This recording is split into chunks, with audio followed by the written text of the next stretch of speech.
You don't have a discipline problem, at least not in the way you think.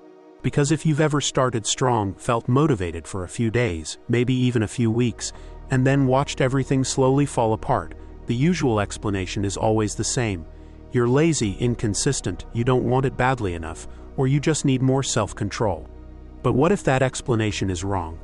What if the real reason your habits keep failing has less to do with laziness and more to do with identity?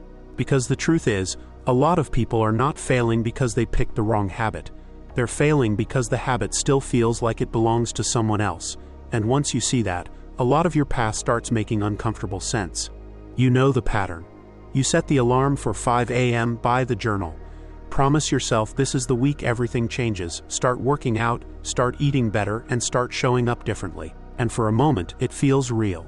You think maybe this is it, maybe you finally became one of those people who actually follows through. Then life taps you on the shoulder. You get tired, miss one day, then two, and the whole thing starts sliding backward. Suddenly you're back in that familiar mental spiral asking, why do I always do this? Why can't I stay consistent? And why does it feel like I keep betraying myself? Here's the part most people miss. A habit is not just a behavior, it's also a vote. Every repeated action casts a vote for the kind of person you believe you are. And when a behavior feels aligned with your self-image, it's often easier to repeat. Not always easy, but easier. That matters because sometimes the hardest habit is not the one that takes the most effort. Sometimes it's the one that feels the least like you. Think about two people walking into a gym. Same building, same weights, same goal, but for one person being there feels normal, not painless, not effortless, but normal. For the other person, it feels like a debate. They have to negotiate with themselves just to enter the building. They feel like an outsider, like they're pretending, like they're borrowing someone else's life for an hour. That second person is not weaker. They're just dealing with a different kind of friction, and that friction is invisible. That's why people often think they have a motivation problem when they really have an identity mismatch.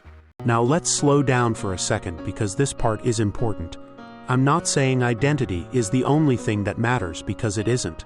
Your environment matters, your stress level matters, your sleep matters, your schedule matters, your cues matter, your energy matters, your social circle matters. You can believe all the right things about yourself, but if your life is chaotic, your routines are weak, and your environment is constantly working against you, consistency will still be hard. So no, identity is not magic, but it is a major piece of the puzzle that most people ignore.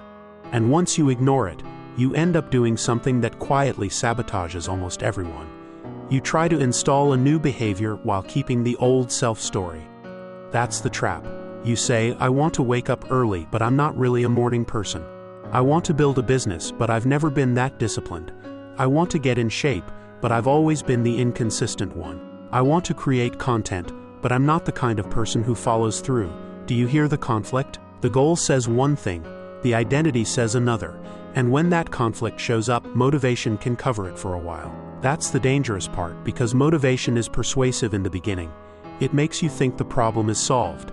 You feel inspired, clear, emotionally upgraded. But motivation is not the same thing as integration. And that's where most people get fooled. They mistake an emotional spike for a real identity shift. Those are not the same. An emotional spike says, I feel different right now. An identity shift says, I behave differently even when the mood disappears.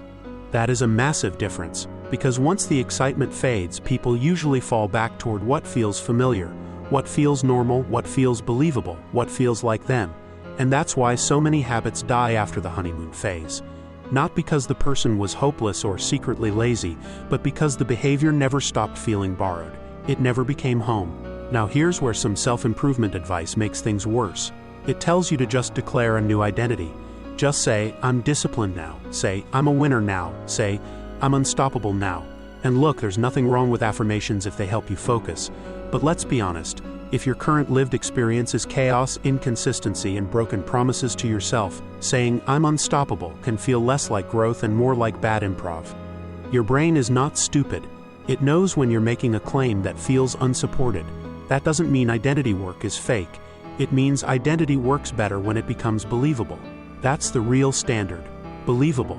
Not dramatic, not cinematic, not motivational poster nonsense. Believable.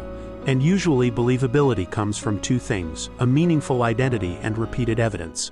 That changes the whole game, because now you stop trying to become a fantasy version of yourself and start reinforcing a grounded one. Instead of saying, "I am the most disciplined person on earth," say, "I am someone who keeps small promises to myself." Instead of saying, "I am a perfect entrepreneur," say, "I am someone who creates value before I feel ready."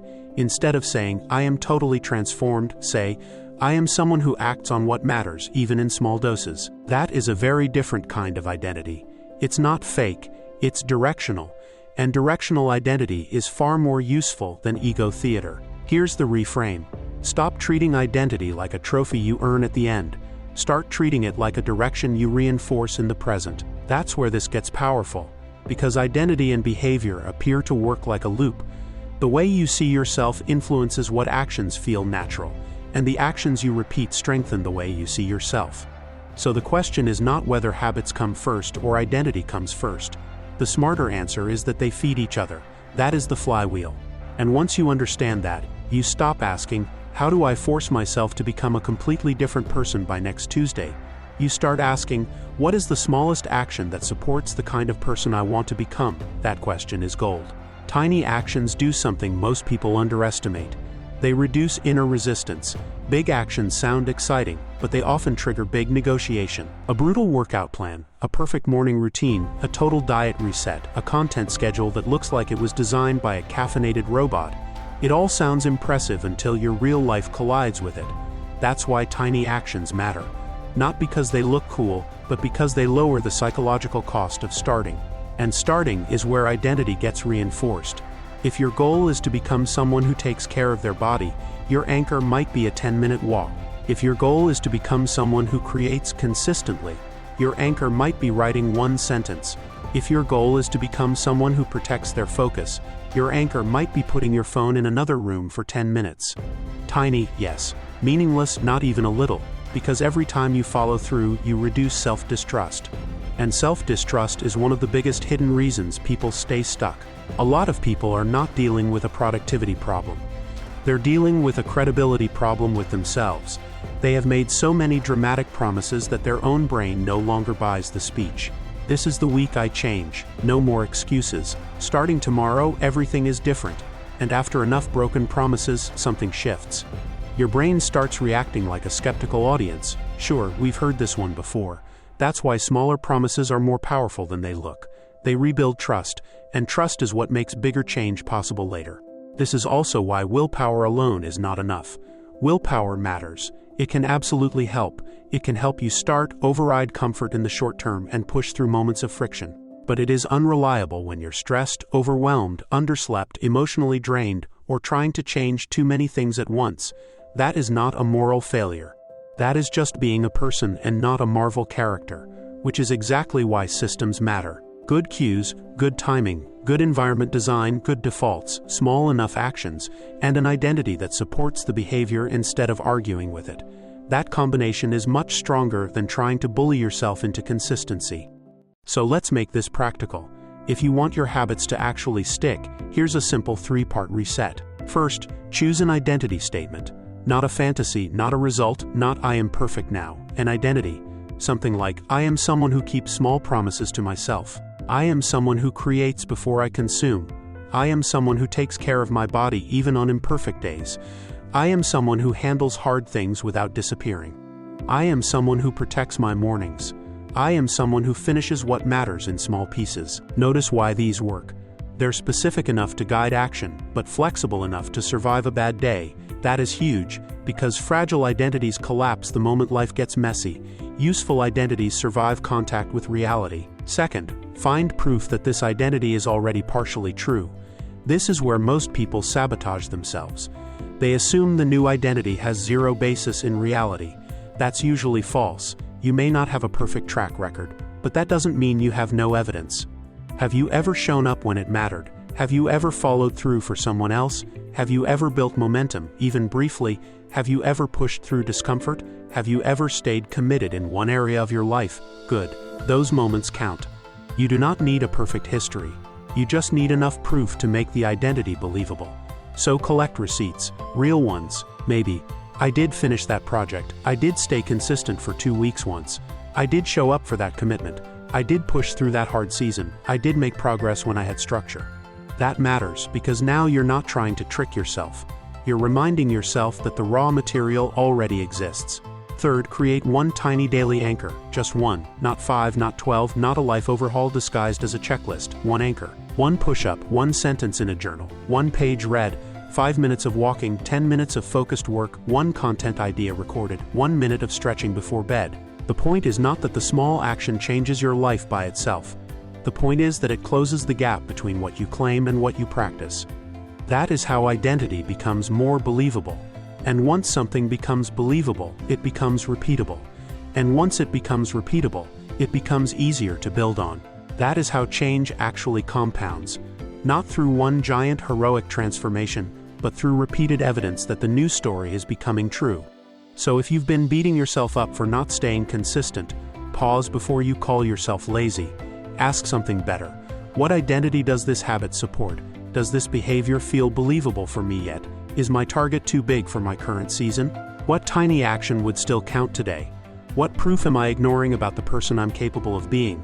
Those are better questions because why am I like this usually leads to shame. And shame is terrible fuel. It burns hot for a minute, then leaves you stranded in the same place with worse lighting. A better approach is this. Choose a grounded identity, find real evidence, build a tiny anchor, repeat until the new story feels less foreign, then scale slowly. That may not sound dramatic. Good. Dramatic is overrated. Sustainable wins. So here's your challenge. Before this video ends, finish this sentence. I am someone who blank. Make it grounded, make it real, make it something you can support with action today. Then write down one piece of proof from your past and choose one tiny action that reinforces it. Not tomorrow, not Monday, today. Because lasting change usually does not begin when you become a completely different person overnight. It begins when the next action becomes slightly more consistent with the person you want to be. That is where momentum starts. That is where trust starts. And eventually, that is where the new version of you stops feeling like a performance and starts feeling like home. If this hit you at the right time, drop your identity sentence in the comments. I am someone who blank. Not because typing it once will magically change your life, but because putting it into words can make it more concrete. And sometimes the first real step is not doing more. It's choosing a better story and then proving it one small action at a time. If you got value from this video, like this video and subscribe to our channel.